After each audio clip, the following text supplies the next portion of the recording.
On my first visit to Rennes-le-Chateau, I entered Sonia's church for the first time, and immediately on the left there is a statue of the devil with 4 angels making the sign of the cross above it. And as soon as I saw this statue, I knew that it was important to solving the clues that Sonia had embedded in his church. One of the angels, the centre angels, is pointing down at the devil. So I thought, well, the devil must be used somehow. And at Rennes-le-Bar, there's a monument called the Devil's Armchair, which is a lump of rock, and it's had the middle carved out of it, which looks like an armchair. And because of the position of the devil, it's sitting down, but there's no seat there in the church. So I took it that you had to move the devil physically, put him on this armchair in the landscape, and his gaze, looking down at the floor, was a starting point for the search for whatever Sonia was pointing to. I had a few ideas, and one of them was that the devil's hand is on his knee, and he's got 4 clawed fingers on his knee, and one is separated.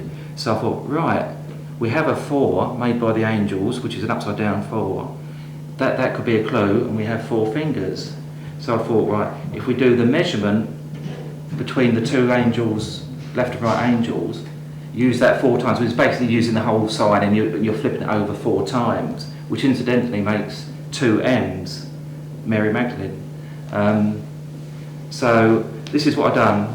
Went to the devil's armchair, had to find an old photo of the devil, because the head now on the devil has been replaced because the old one was cut off and stolen. Measured out the distance of between the angel's fingers 4 times, and that took up those 4 fingers of the devil, which left 1 thumb. So I thought, right, so we go along 4, dig down the distance of this one here, and as the thumb was smaller, it would probably be a shorter distance. So that's between we would probably like thumb size would be like that, so we would have to dig down that far. And so digging down, I didn't have to dig down very far. I mean, talking about 12, 14 inches, and discovered the stone.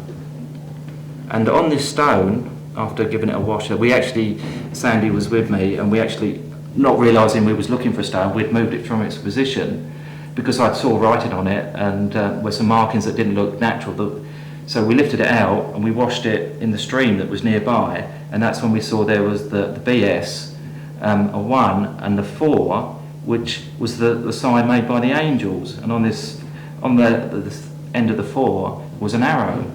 So luckily, where it had been in the ground for so long, it had left an indent of the stone, so we laid it back in position, sighted along the stone, and after a bit of while, because we were trying to use the 14 that appeared on the stone, like measuring out 14 steps and that, we sighted along the stone, and we saw this like small cave-like looking bit. It was just a gap in the rock, which was an overhang in the rock. So we dug in there, and that's where we found the bottle, which contained this message. And that's how I found the first message.